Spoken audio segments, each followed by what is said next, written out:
Ok, je me suis pas du tout pris au sérieux, je vous avoue, je suis en pyjama pour être un peu à l'aise et tout. Hi guys, j'espère que vous allez bien. Voilà, dans une vidéo face cam, ça n'arrivera pas tout le temps. Mais aujourd'hui, je me suis dit que c'était cool, comme première vidéo un peu face cam et tout, de parler du sujet d'avoir travaillé dans la mode et commencé à travailler dans la mode à 17 ans. Je vous ai déjà parlé de mon parcours plusieurs fois, fait des updates, etc. Je me suis dit qu'en vrai, ce serait pas mal de vous parler du côté plus professionnel du parcours, puisque je vous ai beaucoup parlé avant, et d'ailleurs c'est des vidéos qui datent un petit peu mais de mon parcours scolaire. Donc du coup j'ai mon ordinateur avec moi. En fait c'est une vidéo que j'ai pas du tout écrite, j'en ai écrite d'autres après réflexion, je préférais commencer par celle-là. Donc si vous le savez déjà, ou pas, j'ai été à l'école de mode depuis que j'ai 14 ans en fait. J'ai eu la chance de pouvoir faire ma scolarité dans un lycée polyvalent et du coup il y avait plusieurs filières, dont la filière métier de la mode et du vêtement pardon, qui est une filière bac professionnelle, mais c'est très axé mode en fait. Donc moi j'ai pris cette filière sans hésiter, pas forcément pour mes résultats scolaires mais surtout parce que je savais ce que je voulais faire depuis que j'ai 8 ans, donc pour moi la question se posait même pas. Pour moi d'apprendre le métier dès que je pouvais c'était vraiment le mieux. Il y avait également le CAP mais moi je tenais vraiment à avoir le bac pro pour pouvoir ensuite faire une école de mode. À savoir que vous n'êtes pas du tout obligé de faire ce diplôme pour faire l'école de mode si jamais vous discutez de ça avec vos parents par exemple. Faire un bac plus général, donc franchement je vous conseille de le faire si vous n'êtes pas 100% à 100% sûr que vous voulez faire de la mode, notamment parce que dans la mode il y a beaucoup de filières, vous n'êtes pas forcément obligé de passer par la filière faire de la création, vous pouvez faire de la mode pour faire de la photo, pour faire de l'éditorial, du journalisme, et donc pour ça c'est quand même mieux d'avoir un bac plutôt général pour pouvoir décider après, et les écoles de mode ne se basent absolument pas sur le bac professionnel. Moi je l'ai choisi surtout parce que je voulais apprendre comment créer dans le bac professionnel, comme j'ai dû vous en parler dans les autres vidéos. C'est un bac où on apprend donc le patronage, on apprend à coudre, on apprend l'illustration de mode, beaucoup de couture. En vrai si vous aimez pas forcément la couture ou que vous êtes pas trop à l'aise avec ça, voilà, il faut savoir que dans ce bac il y en a énormément. Moi j'étais pas trop en accord avec ça mais finalement ça m'a quand même apporté beaucoup. Par contre là où ce bac est très intéressant et m'a permis du coup d'avancer plus vite, c'est que on a du coup des stages par rapport au fait que c'est une filière professionnelle. On a des stages en entreprise depuis la première année jusqu'à la troisième année, pratiquement tous les ans et plusieurs fois même dans l'année. Des stages qui varient entre, je crois, 3 semaines et 2 mois. Ça dépend si c'est en seconde, en première ou en terminale. Et c'est vrai que ces stages sont quand même assez importants, surtout si vous avez la possibilité de faire des stages dans des entreprises assez intéressantes. Moi à l'époque j'habitais dans le sud de la France, donc mes stages je les ai plutôt faits dans des petites entreprises, des petites couturières. Ça m'a apporté beaucoup sur le plan professionnel, j'ai appris vraiment le travail, etc. Moi j'avais jamais travaillé de ma vie, donc ça j'ai commencé à travailler en stage à partir de mes 14 ans. Ces stages, malgré, donc c'est beaucoup mieux s'ils sont assez qualitatifs dans des entreprises intéressantes, mais ils peuvent aussi se faire dans des petites entreprises comme j'ai fait, et ça peut vous ouvrir plusieurs portes, notamment à travers les alternances, puisque du coup quand j'ai passé mon bac en 2019, j'ai ensuite intégré une école de mode à Toulouse. Donc là c'était en cursus général, là j'étais à l'école tout le temps, j'étais pas en stage ni rien, et donc ça pendant une année j'ai juste fait l'école. Donc ça c'était ma première année de bachelor en stylisme modélisme. J'ai postulé dans 2 écoles différentes après mon bac, l'école de Condé et MGM Graphic Design. J'ai été prise dans les 2. Pourquoi ces écoles? Déjà c'est celle qui était dans le sud, je voulais pas encore bouger parce que j'étais jeune, j'ai eu mon bac à 17 ans. Du coup j'ai été prise aux 2 écoles et j'ai choisi MGM tout simplement parce que je voulais pas faire de prépa et l'école de Condé prévoyait une prépa, donc ça me faisait perdre 1 an, etc. Donc voilà, j'ai choisi MGM. J'ai fait ma première année à Toulouse et ensuite moi le but c'était de monter à Paris pour faire une alternance, mais ça je vous l'ai déjà raconté dans les autres vidéos. Après il y a eu le Covid, etc. en plein milieu de mon année scolaire, première année, donc j'ai pas pu finir. J'ai quand même passé mon diplôme et tout, mais enfin mon diplôme de première année de bachelor à distance, en oral, sur Zoom, enfin une horreur. Et du coup après je n'ai pas pu aller en alternance à Paris, j'avais décroché un stage chez Chanel que je n'ai pas pu honorer puisque les ressources humaines ont fermé pendant le premier confinement. Après ça, il a fallu que je me retourne, j'ai fait une école de communication. Et pendant cette école de communication, je devais la faire en alternance. Donc ça, c'était en 2020, si je dis pas de bêtises. Et du coup, c'est là où j'ai commencé à travailler.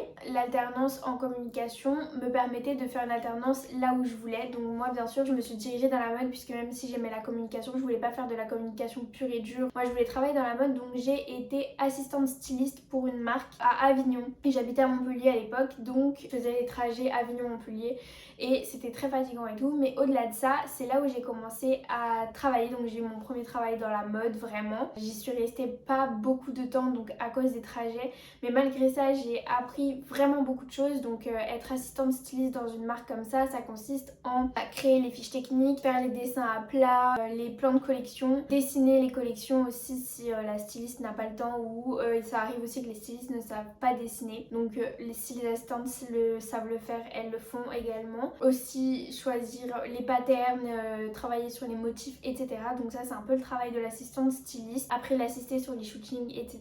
Donc ça a été mon travail pendant quelques mois. Ensuite, j'ai arrêté mon alternance, donc pour payer mon loyer, parce que du coup j'habitais dans mon appartement. J'ai fait de la freelance, donc là je me suis déclarée en freelance. J'ai travaillé pour quelques marques qui voulaient que je dessine leur collection, ça a pas mal fonctionné. Ensuite, du coup, je voulais quand même reprendre mes études de mode, donc j'ai arrêté mes études de communication. Et je suis enfin arrivée après la guerre à Paris, où là du coup j'ai eu une autre alternance. Donc je suis arrivée à Paris en septembre 2021, donc là j'ai intégré l'école MGM encore à Paris, donc pour faire ma deuxième année, puisque du coup quand j'ai fait une année de communication, j'ai pas pu faire la deuxième année de bachelor, donc j'ai rattrapé cette année en 2021. Du coup j'ai fait ma première année de 2019 à 2020 et ma deuxième année de 2021 à 2022. Voilà, j'ai eu un an de trou où j'avais quand même travaillé dans la mode comme je vous ai expliqué. Et puis ensuite, donc quand je suis arrivée à Paris, j'ai commencé ma nouvelle alternance. Donc là j'étais directrice artistique dans une agence de marketing digital. Comment j'ai eu ce travail? Simplement parce que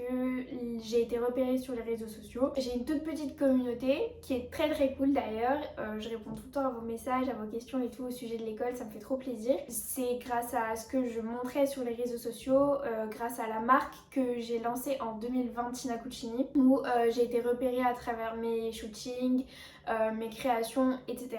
Et donc l'agence me voulait. J'ai eu énormément de chance qu'une alternance vienne me chercher, parce que c'est très très très difficile d'avoir une alternance, surtout dans le monde de la mode, mais j'ai l'impression que c'est un peu dans tous les domaines en général. J'ai quand même passé un entretien téléphonique, ce genre de choses. J'ai été prise, donc j'ai travaillé là-dedans pendant un tout petit peu moins d'un an. C'était très axé réseaux sociaux, plus qu'axé mode. Ça dépendait avec qui je travaillais, donc je travaillais auprès d'influenceurs, je développais leur contenu, je créais leur feed, je leur créais leur planning éditorial, je gérais leur collaboration, etc. Donc j'étais vraiment dans une agence d'influence. J'ai bien aimé, j'ai préféré travailler pour les marques plutôt que travailler pour les influenceurs, tout simplement parce que le monde de l'influence m'intéresse pas forcément, et même par exemple là si je filme des vidéos et tout, c'est pas forcément dans ce domaine là, c'est vraiment plus informationnel. Comment dire, c'est pas un domaine qui m'intéresse dans le sens où la conscience écologique et même les valeurs et tout, je partage pas vraiment leurs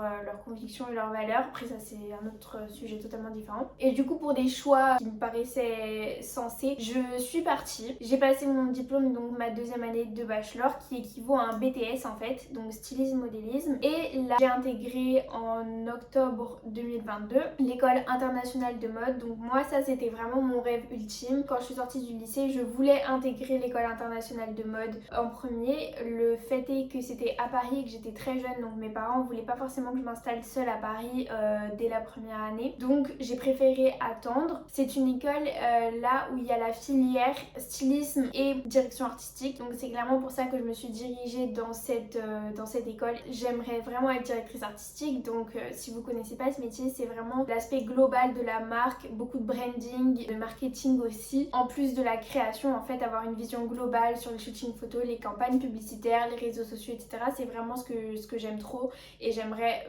vraiment pouvoir réaliser ça dans une marque qui existe déjà et ensuite dans la mienne. Et donc pour moi ça paraissait totalement sensé, et je voulais donc une nouvelle alternance, puisque quand j'ai vu que du coup avec le système d'alternance on pouvait travailler en même temps que l'école, niveau expérience ça n'a rien à voir, puisque en fait fait l'école t'apprend vraiment la théorie mais ça n'a rien à voir avec ce qui va se passer sur le terrain et c'est une formation vraiment complémentaire d'avoir une alternance pendant qu'on fait nos études. Donc là je passe ma dernière année de bachelor donc avant d'être diplômée et je suis en alternance dans une marque d'upcycling et de seconde main. Donc je suis vraiment la plus heureuse parce que si vous suivez cette chaîne depuis un petit moment, vous savez que je fais de l'upcycling depuis longtemps. Je chine depuis que je suis toute petite. Ma maman m'a transmis l'amour de la seconde main clairement. Mon dressing est vraiment à 80% de la seconde main. Donc pour moi ça me paraissait vraiment sensé. Le trou que j'avais dans mon ancienne alternance avec ces différences de valeurs et de conscience écologique, je ne l'ai plus du tout maintenant que je travaille dans une entreprise qui a vraiment la conscience de l'industrie de la mode aujourd'hui. C'est une marque qui se développe énormément et donc là je suis également assistante styliste mais aussi assistante en direction artistique. Donc en plus de m'occuper des créations, je m'occupe aussi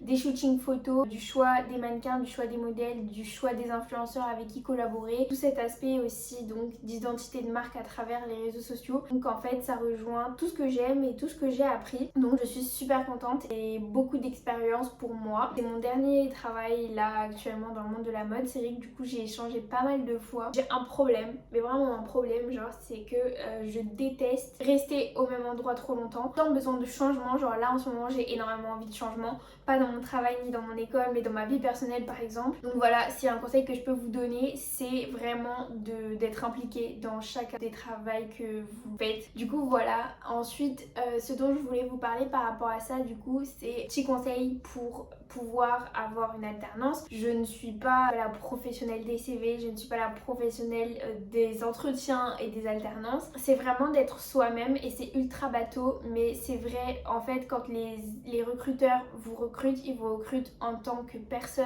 aussi en plus de vos expériences et vous pouvez avoir un CV en béton si vous n'avez pas de personnalité, si vous n'avez pas de passion, un style particulier. C'est difficile pour la personne de pouvoir s'imaginer travailler avec vous. Je dis pas que vous devez vous créer une personnalité ou ce genre de choses. Si vous vous habillez super simple avec des couleurs ultra simples, des coupes ultra simples, tant mieux pour vous. En fait, il faut juste l'assumer. Au-delà de ça, quand vous cherchez une alternance, au-delà de vos diplômes et de vos anciens stages, anciens travail, la clé en fait et ce qui va intéresser autant les écoles que les entreprises, c'est vraiment vos projets à côté. En fait, on met souvent une toute petite rubrique sur les CV de ce qu'on fait au-delà de l'école. C'est vraiment la partie la plus importante à mettre en avant en entretien. C'est vraiment ce que vous faites comme projet. Par exemple, moi le fait que j'ai créé ma marque, que j'ai un site internet, créer du contenu sur Instagram, sur YouTube, ce genre de choses montre vraiment la différence.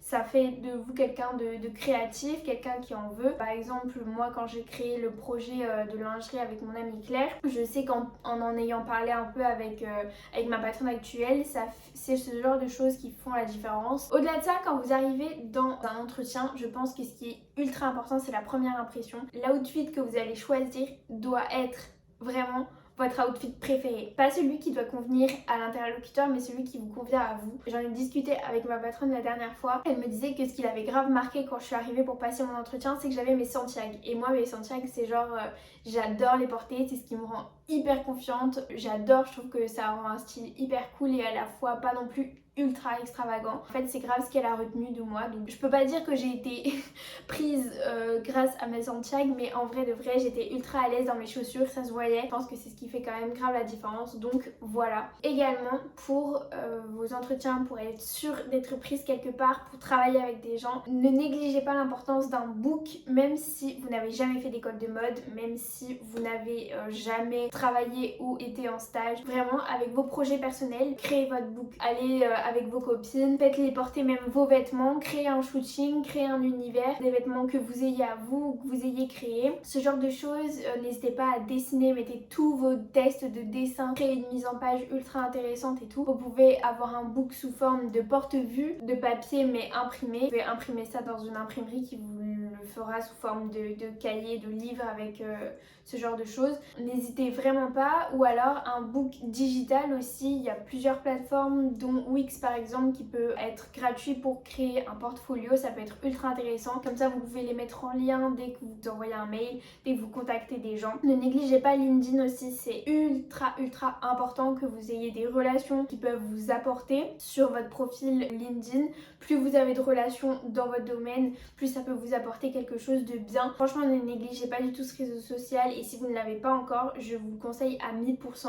Même si c'est très différent de ce qu'on connaît, c'est pas du tout comme Instagram, encore moins comme TikTok. C'est vraiment la clé pour avoir des contacts. Les contacts dans le monde professionnel, c'est ultra important. N'hésitez pas non plus à demander des lettres de recommandation de la part de vos profs, de la part de vos maîtres de stage, de la part de vos amis. Dans votre lettre de motivation, n'hésitez pas à montrer sincèrement qui vous êtes. Ne rentrez pas que dans des cases simplement parce qu'on n'est pas dans une filière très rigide. La mode, c'est des codes qui sont sans cesse bouleversés, sans cesse cassés. C'est quelque chose qui évolue à chaque fois et il faut vraiment montrer que vous voulez être acteur de cette évolution, que vous avez quelque chose à apporter à une entreprise qui reçoit environ 100 CV par mois. C'est vraiment ultra important de montrer que vous pouvez apporter votre pierre à l'édifice au monde de la mode, mais d'autant plus que vous y croyez aussi. Je pense que c'est ultra important. Et voilà, j'espère que ces conseils vous auront aidé, vous auront apporté. N'hésitez vraiment pas à commenter ma vidéo, posez-moi toutes les questions qui vous passent par la tête, j'y répondrai, notamment sur Instagram. N'hésitez pas à me suivre sur Instagram et à me poser toutes vos questions en commentaire ou en DM. Voilà, on se retrouve bientôt pour une nouvelle vidéo. Bisous.